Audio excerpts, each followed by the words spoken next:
For over 3 decades, Sayyid Hassan Nasrallah was the Secretary General of Hezbollah, a Lebanese militant group and political party. The Israel Defense Forces, in a social media post on Saturday, confirmed Hassan Nasrallah will no longer be able to terrorize the world. Hezbollah has also officially confirmed that Nasrallah is no more. First, let us understand who was Nasrallah.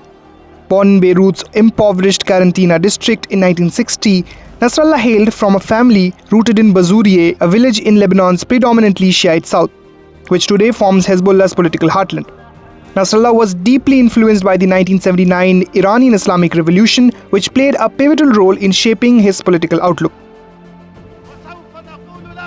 He joined Hezbollah in its early years after it was founded by Iran's Revolutionary Guards in 1982 to resist Israeli occupation forces in southern Lebanon. Rising through Hezbollah's ranks, Nasrallah became its Secretary General in 1992 after the assassination of his predecessor Sayyid Abbas al-Musawi by Israeli forces. Since then, Nasrallah has been a defining figure in Hezbollah's rise as a dominant political and military force in Lebanon. Hezbollah evolved from a guerrilla resistance group into a formidable regional military force with significant influence in Lebanon and across West Asia. Nasrallah was known for his charismatic oratory skills, often using speeches to deliver sharp, calculated messages to both allies and adversaries. His leadership saw the group fighting multiple conflicts with Israel, most notably the 34-day war in 2006. Despite heavy losses, Nasrallah declared Hezbollah's resilience a divine victory, solidifying his standing among supporters across the Arab world. Beyond Lebanon, Nasrallah expanded Hezbollah's military operations to Syria, Iraq and Yemen, aligning closely with Iran's geopolitical interests. This regional adventurism, however, has drawn criticism as it dragged Lebanon into broader conflicts, most significantly during Hezbollah's intervention in the Syrian civil war to support President Bashar al-Assad's regime. Hezbollah under Nasrallah has also faced accusations of terrorism, assassination plots, and involvement in Lebanon's 2005 political violence, including the assassination of former Minister Rafiq Hariri. During these controversies, Nasrallah remained an influential figure with a loyal following within Lebanon's Shiite community. Without Nasrallah, Hezbollah would face a period of uncertainty and political fragmentation. If Nasrallah were to be dead, Hezbollah would face a period of uncertainty and potential fragmentation. As a unifying leader with over 30 years of experience at the helm, Nasrallah has centralized control over Hezbollah's political and military operations.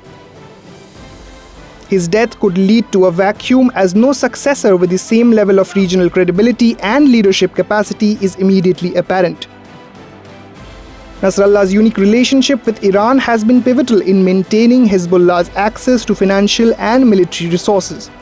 While Iran would undoubtedly continue to back Hezbollah, a change in leadership might see reduced cohesion within the group, especially in managing its complex military structure and regional operations. The Lebanese Hezbollah is a very highly capable organization that has been degraded. It has a missile capability of 150,000 missiles, most of which has been locally manufactured or given by Iran. And also the Lebanese Hezbollah has many partners. For example, one of the key Lebanese Hezbollah operators that was eliminated by the Israelis just came back from meeting Ansarullah in Yemen. So you can see that they are working together as partners. And the Lebanese Hezbollah also has huge capabilities outside the Middle East. It's very strong in Africa. It has a presence, a footprint in Africa. It has a footprint in Latin America. And it also has a very small presence, but a significant presence in East Asia. So what we are seeing is that through front, cover, and sympathetic organizations, the Lebanese Hezbollah has built a capability. And sooner or later, the Lebanese Hezbollah will revitalize and revive and make a comeback. So Lebanese Hezbollah 2.0 will be more lean, mean. Nasrallah's death could embolden Hezbollah's adversaries, particularly Israel, to further escalate military pressure on the group, knowing that its leadership is in flux. Domestically, it could weaken Hezbollah's political standing in Lebanon, as Nasrallah's leadership has been a stabilizing factor for the group even amidst internal Lebanese disputes. But who will succeed Hassan Nasrallah? Let us hear from Sarid Zehavi, an Israeli security expert.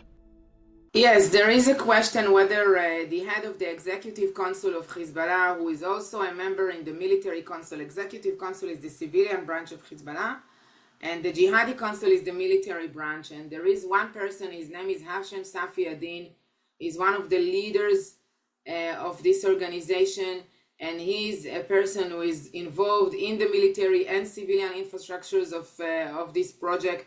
And we don't know yet whether he was killed with Nasrallah or not. So if he is still alive, he was marked as the successor of Nasrallah even before the war. We know that Ali Karki, who is the head of the southern front of Hezbollah against Israel, was also killed with Nasrallah, which was also a very prominent figure and well experienced for many years in his position. So this was also very important. So the amount of people that can replace him is with experience of leading a big organization declined in the past few weeks. And we should wait and see, because it will take a little bit time, because since they were underground, it will take a little bit more time to understand who else was killed with him, to understand who else is on the way, because it is clear that Israel made a decision to make sure that Hezbollah is not going to recover and pose the strategic threat to the state of Israel anymore. And part of that is taking off its leadership. Hezbollah without Nasrallah would be significantly weakened, at least temporarily. His departure would disrupt Hezbollah's command structure and raise questions about the group's ability to maintain its regional influence and military strength in the absence of its long-standing leader. Bureau Report, India Today Global.